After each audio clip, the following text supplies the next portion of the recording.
네, 안녕하십니까. 김 선생의 서울 이야기를 진행하는 강사 김효입니다.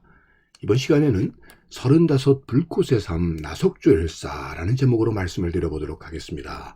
나석주열사의 동상이 세워져 있는 자리는 현재 을지로 입구 하나금융그룹 명동 사옥 앞이 되겠 텐데요.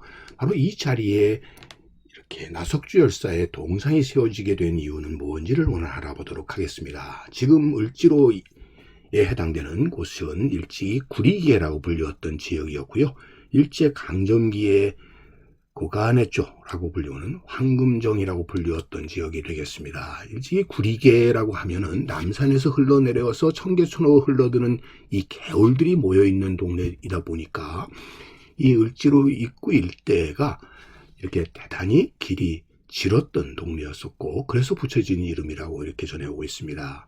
우리나라의 국권이 강제로 빼앗기게 된 일제강점기에 들었으면서 1914년 구리계가 황금정으로 이렇게 바뀌게 되었던 것이고요. 해방 이후에 을지로라고 하는 명칭으로 다시 되바뀌어지게 되는데, 이는 살수대첩을 거둔 고구려의 명장 을지문덕의 성을 두어서 황금정의 그런 일제 잔재를 이렇게 눌어보겠다고 하는 그런 의미에서 명칭이 을지로로 이렇게 바뀌었다고 보시면 되겠습니다. 그래서 지금 현재 을지로는 저기 구리계였다고 하는 것을, 한자로는 동현이었다고 하는 것을 이 지도에서 우리가 확인을 해볼 수가 있겠는데요.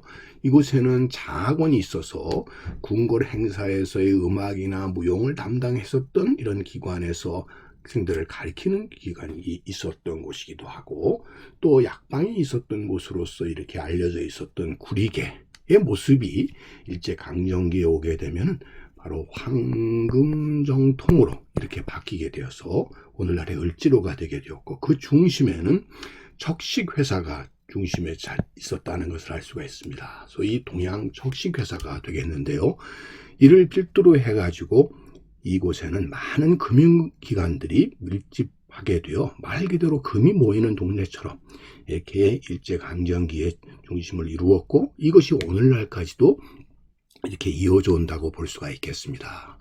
그래서 동양척식회사 건너편에 이렇게 국립극장 원각사가 또 자리 잡기도 했었고, 이 앞이 아주 번화가로서 전차가 운행하고 있었다고 하는 것을 이 사진을 통해서 확인을 해볼 수가 있겠습니다. 을지로 입구에 지금도 자리 잡고 있는 광통관, 현재 우리은행이 될 텐데요. 대동은행, 한성은행 등이 이렇게 차터를 잡고 있었고, 남대문 방향으로는 일본생명, 경성전기 등이 자리 잡고 있었고, 여기에 미두를 취급하는, 오늘날로 얘기하면 증권회사에 해당이 되는 취인소가 이곳에 위치하기도 했어서 결국 이렇게 금융의 중심으로서의 역할도 했었던 것이고, 이 시기에 이 지역에 바로 조선식산은행이 들어서서 일제 금융 수탈의 중심 기구로서의 역할을 했고, 그와 더불어 이 토지조사 사업 이후에 토지의 수탈의 중심 기구가 되었었던 동양척식회사가 이곳에 자리 잡았다라고 보시면 되겠습니다. 자, 일제의 식민지 지배의 첫 단계가 1910년대에 토지조사 사업이 될 텐데요. 이 사업에 대해서 두 가지 아주 대립되는 학자들의 의견이 있다는 것을 여러분들 알고 계실 겁니다. 1918년 말을 기준으로 해서 총독부는 우리나라의 총 면적의 50.4%를 수탈함으로써 결국 이러한 방대한 면적의 토지를 어떠한 대가 지불 없이 식민지의 통치 권력으로 약탈했다라고 하는 주장이 그것인데요. 바로 이거는 신용화 교수의 일제조선 토지조사사업 수탈성의 진실이라고 하는 논문에서 주장하고 있는 바가 되겠고요.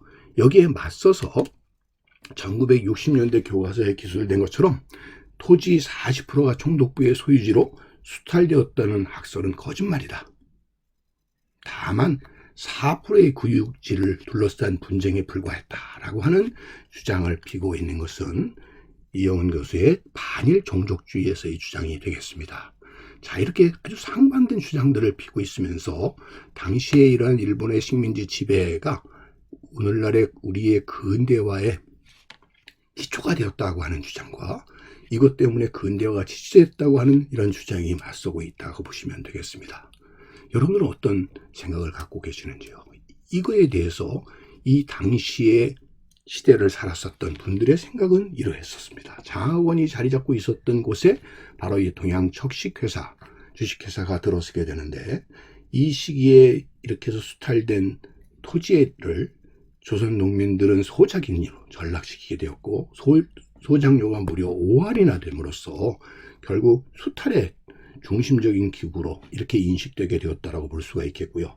동양척식은 농토뿐만 아니라 금융, 수산업, 광산 등 돈이 되는 것으로 손을 뻗치게 되는데, 특히 일본으로부터 많은 광산 기술자들이 오면서 이들이 전국적으로 광맥을 찾는데 혈안이 되게 되니, 광맥을 탐색하러 다니는 사람이라는 의미의 이 야마시, 산사라고 하는 것 자체가 우리에게는 사기쳐 먹고 사람을 속인다는 의미로 이렇게 읽혀지게 되었던 것만 보더라도 당시의 동양척식회사에 대한 인식을 우리는 확인해 볼 수가 있겠습니다. 그런 동양척식회사가 있었던 자리에 현재 하나금융그룹 본사인 이 명동 4옥이 위치하고 있다라고 보시면 되겠습니다. 자, 이곳에 이렇게 나석주 의사의 동상이 세워지게 된 것은 바로 1926년 상해 임시정부 산하에 의열단원 한 사람으로서 폭탄 2개와 권총을 품고 식산은행과 동양척식회사에 대해서 의거를 단행했다라고 하는 점이죠. 결국 끝내 이 폭탄들이 불발에 그쳐버려서 그 뜻을 온전히 이루어내지 못한 채 결국 나이사는 장렬히 자결을 함으로써 비록 불발에 그쳤지만 우리의 독립정신과 이러한 수탈기구들에 대한 분명한 의사를 드러냈던 분이 바로 이 의사 나석주가 아닌가 싶습니다. 이 당시에 총격전을 벌였던 황금정 현장의 모습과 더불어 당시에 보도된 기사 내용을 통해서 우리 2천만 민중아, 나는 조국의 자유를 위하여 투쟁하였다. 2천만 민중아, 분투하여 쉬지 말라고 하는 그의 말을 통해서도 이 당시의 수탈 기구들에 대해 이렇게 엄중하게 경고하려고 했었던 나석주의 분명한 의사를 우리가 확인할 수 있고, 이를 기리기 위해서 그 자리에 바로 나석주 열사의 동상이 세워져 오늘에게 이르고 있다, 이렇게 보시면 되겠고요. 그가 이렇게 거사를 벌이게 되었었던 1920년 단기 4259년 그 전날 밤 머물렀었던 동춘관에서 그의 일필휘지로 의열단심이라고 하는 바로 한 가지 마음으로, 나라를 위한 구국의 마음으로 이 거사를 벌였었다고 하는 그의 의사를 분명히 하고 있는 그의 필체를 통해서 나석주 열사의 그런 의사뿐만 아니라 당시에 이러한 동척과